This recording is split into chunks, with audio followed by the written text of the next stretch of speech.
Hello बच्चों, भूल तो नहीं गए हो कि आपके जो एग्जाम है क्लास 12 का उसमें आपके 18 मार्क्स के एमसीक्यू आने वाले हैं। तो एमसीक्यू भी बहुत इंपॉर्टेंट रोल करेंगे आपके स्कोर को गेन करने में। तो ये आर डी शर्मा की एमसीक्यू वाली बुक है, इसी साल मैंने परचेस की है। तो हम इसमें से इंटीग्रेशन के 10-10 क्वेश्चन देखते हैं। ओके क्योंकि इंटीग्रेशन चैप्टर में आपको बहुत डर लगता है, तो मैंने सबसे पहले ये वाला चैप्टर स्टार्ट किया। रोज आपको 10-10 क्वेश्चन एवरी चैप्टर से मैं आपको प्रोवाइड करने की कोशिश करूंगी।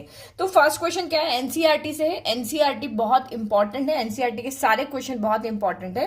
तो anti derivative of root x plus 1/√x equal to, तो एंटी डेरिवेटिव निकालने का मतलब यहाँ पे क्या हो गया कि आपको इनका इंटीग्रेशन निकालना है। तो रूट एक्स यानी एक्स की पावर 1/2, तो एक्स की पावर 1/2 का आप इंटीग्रेशन करोगे तो क्या होगा 1/2 + 1, तो 3/2, नीचे भी 3/2 आएगा, उल्टा हो जाएगा। और ये 1/√x, एक्स की पावर ऊपर जाएगा तो क्या हो जाएगा माइनस का 1/2। तो जब हम इसको सॉल्व करेंगे तो हमारा ये आएगा। तो ये बहुत ईजी क्वेश्चन था, यहाँ पे हो गया। सेकंड क्वेश्चन देखो, ये भी आपका एनसीईआरटी से। If dy/dx of fx equal to 4x³ minus 3/x की पावर 4 सच दैट है कि f2 इक्वल टू 0 है, तब fx यहाँ पे क्या होगा। तो हमें पता है कि dy/dx जब आपका इस तरफ आता है तो वो इंटीग्रेशन बन जाता है। तो यहाँ पे देखो dy/dx ऑफ fx, इस तरीके से हमने क्वेश्चन लिखा। तो fx को हमने नहीं छोड़ दिया, dy/dx को जब मैं इधर लेकर के आया तो इंटीग्रेशन कर दिया। तो 4x³ का इंटीग्रेशन, 4 कांस्टेंट है बाहर, x³ का इंटीग्रेशन x 4/4, तो उस 4 से ये 4 हो गया कैंसिल। फिर आपका यहाँ पे क्या हो जाएगा, x की पावर 4 ऊपर जाएगा तो -4 हो जाएगा, तो यहाँ पे -3 और नीचे भी आपका क्या हो जाएगा -3। तो 3 से ये 3 कैंसिल हो गया और इसका माइनस और ये माइनस मिलकर के हो गया प्लस। ठीक है, अब इसने हमने क्वेश्चन में दिया हुआ है कि f2 इक्वल टू 0 है, तो ये हमारा fx है, ये जो है वो हमारा क्या fx है। तो क्योंकि यहाँ पे जो c आता है हमें उसकी वैल्यू चाहिए, तो हमने x की जगह पे 2 रख दिया, सॉल्व किया तो c की वैल्यू कितनी हो गई माइनस का 129/8 हो गई। ठीक है, और अब हमने c की वैल्यू को रख दिया तो हमारा fx यहाँ पे कितना हो गया है। तो आपका ऑप्शन यहाँ पे this option number A. Now question number 3 देखो, एग्जाम्पल 3, ये आपका क्वेश्चन है, आपको बताना है कि ये इसका इंटीग्रेशन यहाँ पे किसके इक्वल होगा। तो हम यहाँ पे क्या करेंगे कि इसको पहले इंटीग्रेट करने के लिए सिंपल ही दिख रहा है कि एक सब्स्टिट्यूशन मेथड लगेगा, क्योंकि डिनोमिनेटर का डिफरेंशिएशन है जो ऊपर यहाँ पे मौजूद है।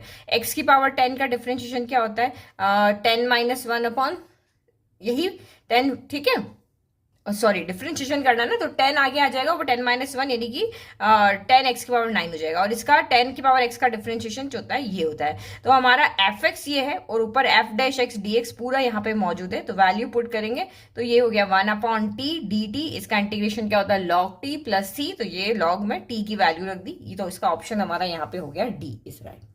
ओके, तो क्वेश्चन देख के आपको समझ में आ रहा होगा कि अभी तक तो हमारे क्वेश्चन बहुत इजी चल रहे हैं। तो जितने भी क्वेश्चन इसमें से बन सकते हैं वो सारे सॉल्व करेंगे, ताकि एग्जाम में आपको क्वेश्चन अगर इंटीग्रेशन से आता है तो आप इजीली उसको अटेंड कर पाओ ना। एग्जाम्पल नंबर 4, 1/sin² cos²x, ये भी आपका एनसीईआरटी से, एनसीईआरटी एग्जाम्पलर में भी आपका ये क्वेश्चन है। तो यहाँ हम क्या करेंगे, क्योंकि हमें डिनोमिनेटर हटाना है, ट्रिग्नोमेट्री में इजीली हम क्वेश्चन को अपने अकॉर्डिंग चेंज कर सकते हैं, क्योंकि ट्रिग्नोमेट्री में हमारे पास बहुत सारे फॉर्मूलाज है। तो 1 की वैल्यू क्या पुट करेंगे, 1 की वैल्यू sin² प्लस cos² रख देंगे। फिर इनको सेपरेट करेंगे तो साइन से साइन कैंसिल हो जाएगा, 1/cos बचा। और इस तरफ करेंगे तो cos से cos, 1/sin बचा। 1/cos को हम sec लिख सकते हैं, 1/sin को cosec लिख सकते हैं। तो इंटीग्रेशन ऑफ sec² हमें पता है क्या होता है 10x होता है, इंटीग्रेशन ऑफ cosec² होता है वो माइनस का cot x होता है। तो इसका मतलब इसका ऑप्शन आपका कौन सा हो गया, B is your option. Now question number 5 देखो, ये सारे मैं आपको सॉल्व करवा चुकी हूँ, ये सारे क्वेश्चन हम सॉल्व कर चुके हैं। मैं एक एक क्वेश्चन इंपॉर्टेंट एमसीक्यू करके, इंपॉर्टेंट 5 मार्क 2 मार्क का क्वेश्चन करके सॉल्व करा चुकी हूँ। अब ये आपका सेम क्वेश्चन हो गया, तो सेम क्वेश्चन में यहाँ पे बस आपका क्या हो गया, यहाँ 1 की वैल्यू जो थी हमने 1 की जगह पे वैल्यू रखी थी, बट यहाँ पे हमें दिया हुआ है। तो अब वैसे ही हम इसको भी सेपरेट कर लें, साइन को इसके नीचे, कॉस को इसके करके और इसको देख लेते हैं। ये देखो यहाँ पे भी ऐसे ही किया हमने। ठीक है, फिर 1/cos² sec² हो गया, माइनस का cosec² हो गया। अभी जो सा क्वेश्चन करके सेम वही है, sec का 10 हो गया, cosec² का माइनस cot x होता है, तो माइनस माइनस आपका यहाँ पे प्लस हो गया। ठीक है, फिर ये वाला क्वेश्चन आपका है ना e⁻x 1 + x cos² x ex dx किसके इक्वल होगा। तो मुझे पता है अगर मैं x ex को यहाँ पे t मान लेती हूँ तो इसका डिफरेंशिएशन पूरा ऊपर यहाँ पे मौजूद है। देखो बाय पार्ट से हो जाएगा, एक बार एक को रखेंगे फिर दूसरे का करेंगे, तो ये हमारा ऊपर वाला जो है वो पूरा आपका dt बन जाएगा। तो वैल्यू पुट करके देख लेते, क्योंकि अभी तक आपकी प्रैक्टिस बहुत अच्छी हो गई, मुझे डिटेल में जाने की जरूरत नहीं है, मैं सिर्फ आपको क्वेश्चन बता रही हूँ कि किस तरह के क्वेश्चन एमसीक्यू में आते हैं। तो ये सारी चीजें हम यहाँ पे अभी एग्जाम में आपका 1 महीना कुछ बाकी है, तो आपको इजीली क्वेश्चन समझ में आ रहे होंगे, क्योंकि एक दो स्टेप हम यहाँ पे स्किप कर रहे हैं। ठीक है, तो ये dx कैसे आया, वो आपका बाई पार्ट से इसका डिफरेंशिएशन करने से आया, वैल्यू पुट किया तो 1/cos स्क्वायर, ये पूरा dt बन गया, ये cos स्क्वायर t, तो cos स्क्वायर t का सेक ऊपर जाएगा, sec स्क्वायर t हो गया। सेक का हमें पता है tan होता है, तो tan x प्लस c, और t की वैल्यू हमने यहाँ पे रख दी, tan t प्लस c, तो t की वैल्यू रख दी। नाउ आपका इसका क्या होगा, तो हमें पता है कि नीचे एक क्वाड्रेटिक इक्वेशन की तरफ फॉर्म कर रही है, तो हमारे पास a स्क्वायर b स्क्वायर की फॉर्म में बहुत सारे फॉर्मूले हैं, ए स्क्वायर प्लस बी स्क्वायर, ए स्क्वायर माइनस बी स्क्वायर, या एक्स स्क्वायर प्लस ए स्क्वायर, इस तरीके से। तो इसको इजीली हम चेंज कर सकते हैं। तो 2 को क्या करें, 1+1 कर देंगे, तो ये जो 2 जो है 1+1 होगा, तो एक्स स्क्वायर प्लस 2x+1 जो है वो x+1 का होल स्क्वायर हो जाएगा, ये 1 स्क्वायर हो गया। तो इसका फॉर्मूला हमें सीधा पता है 1/a tan इनवर्स x/a। तो a आपका यहाँ पे 1 है, तो 1 तो कोई लिखने से मतलब नहीं है, तो सीधा आंसर आपका यहाँ पे आ गया, तो ऑप्शन बी आपका। नाउ क्वेश्चन नंबर देखते हैं हम 8, 1/e⁻x प्लस e⁻−x dx का इंटीग्रेशन करना है। ये भी मैंने आपको बहुत डिटेल में एक्सप्लेन करके वीडियो बना रखा है, अभी लेटेस्ट वीडियो ही अपलोड किया है। तो इस तरीके का क्वेश्चन आपका जब भी आता है तो उसमें आप क्या करो, e⁻−x को डिनोमिनेटर से कॉमन ले लो। तो यहां से आप जब आप कॉमन लोगे तो इसके पास तो e⁻−x है नहीं, जिसके पास नहीं होता है तो उसके डिवाइड में आता है।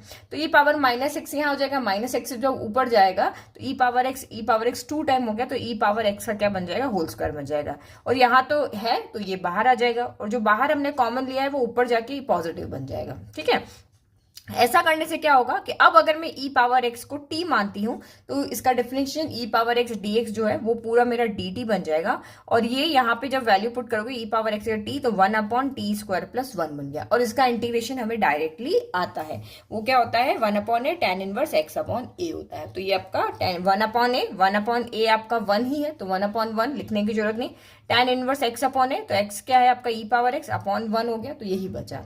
तो इसका मतलब आपका आंसर कौन सा हो गया, ये वाला हो गया। ठीक है, अब एग्जांपल नंबर 9 देखो, इंटीग्रेट करना है cos 2x/sin x plus cos x के होल स्क्वायर को। इंटीग्रेशन है और ट्रिग्नोमेट्री का है, तो ट्रिग्नोमेट्री को तो हम सॉल्व कर सकते हैं। तो हमारा मेन मोटिव यहाँ पे क्या रहता है, इसके अंदर के डिनोमिनेटर को कैसे भी करके हटा दें। न्यूमरेटर के तो सारे फॉर्मूले हमें 90% फॉर्मूला पता है। तो cos 2x की वैल्यू पुट कर देते हैं, cos square x minus sine square x, हमें फॉर्मूला पता है cos 2x के 3 फॉर्मूले होते हैं, ये जरूरत है क्योंकि साइन cos की फॉर्म में ये चलेगा। अब ऊपर a square minus B square हो गया, ऊपर नीचे a प्लस बी का होल स्क्वायर हो गया, तो a plus B a minus B यहां से आएगा, तो एक प्लस से ऊपर वाला कैंसिल हो जाएगा, ये वाला हमारा बच गया। तो अब यहाँ पे समझने की बात है कि जब वो सेम टर्म हो लेकिन साइन चेंज हो, cos x plus sine x है और cos x minus sine x है, तो इसमें क्या होता है, डिनोमिनेटर को t मान लो, न्यूमरेटर का डिफरेंशिएशन आपका dt बन जाएगा। तो cos x plus sine x का डिफरेंशिएशन करेंगे तो cos x minus sine x आएगा, यानी cos का माइनस साइन, साइन का cos हो जाएगा। ठीक है, और ये आपका dt बन गया, और ये 1/t, इसको हमने t माना था ना, तो ये 1/t, t का log t, फिर से t की वैल्यू रख दो, और ये हमारा आंसर हो गया। तो आपका ऑप्शन बी यहाँ पे राइट है। Okay, now next example number 10 देखो, ताकि ज्यादा वीडियो एक साथ नहीं अपलोड कर रही हूँ कि बहुत लंबा वीडियो, कि 10-10 क्वेश्चन करो, बहुत इजी में 10 मिनट में आपका काम हो जाए, बस इस तरीके से। एग्जांपल नंबर 10 यहाँ पे क्या कह रहा है कि x² e⁻x³ dx को आप इंटीग्रेट करो। तो बहुत इजी सा क्वेश्चन यहाँ पे दिख रहा है कि हमें ज्यादातर क्वेश्चन में यही दिखेगा कि वहां कोई कोई टर्म ऐसी है जिसका डिफरेंशिएशन वहां मौजूद है। तो जैसे x³ का डिफरेंशिएशन क्या होता है, 3x², तो देखो x² यहाँ पर है, तो हम यहाँ पे क्या करेंगे, x³ जो है उसको हम यहाँ पे क्या मान लेंगे, t मान लेंगे, तो 3x² dx आपका dt बन जाएगा, यही यहाँ पे होगा। तो ये 3 तो हमें चाहिए नहीं, हमें तो इसलिए हमने इसको इधर भेज दिया। तो यहाँ पे आपका क्या हो जाएगा, x² dx जो है वो आपका dt बन जाएगा। तो x² dx की जगह मैंने dt रख दिया, और यहाँ पे e⁻t हो गया, तो ये देखो 1/3 e⁻t dt हो गया। अब इसका ये तो कांस्टेंट हो गया, बाहर चला जाएगा, e⁻t का इंटीग्रेशन भी वही होता है, डिफरेंशिएशन भी वही होता है, तो ये आपका आ गया, फिर से आपने t की वैल्यू रख दी, और ये आपका हो गया सॉल्व। तो इसका आंसर ऑप्शन कौन सा राइट है आपका, ये वाला।